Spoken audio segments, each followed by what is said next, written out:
ದಕ್ಷಿಣ ಕನ್ನಡ ಜಿಲ್ಲೆಯ ಖ್ಯಾತ ಕವಿಗಳಾದ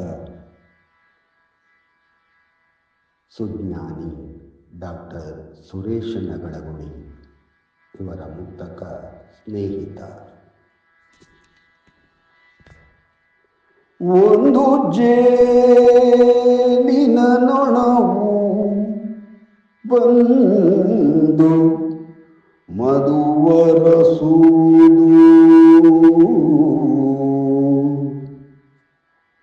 ಒಂದು ಜೇನಿನ ನೊಣವು ಬಂದು ಮಧುವರಸುವುದು, ನಿಂದು ಹೂವಿನ ಮೇಲೆ ಚಂದದಲ್ಲಿ,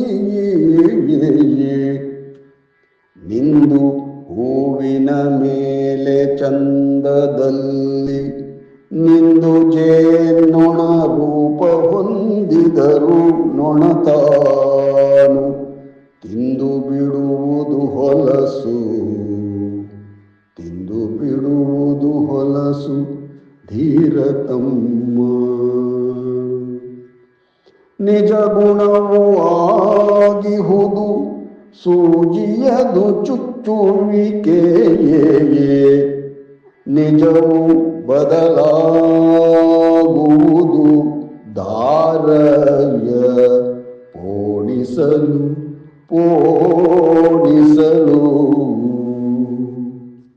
ನಿಜವಾದ ಗೆಳೆತನವು ಸೂಜಿದಾರದ ಹಾಗೆ ಸಜೆಯ ನೀಡದು ತಿಳಿಯೋ ಧೀರತಮ್ಮ, ಸಜೆಯ ನೀಡದು ತಿಳಿಯೋ ಧೀರತಮ್ಮ. ಧನ್ಯವಾದಗಳು.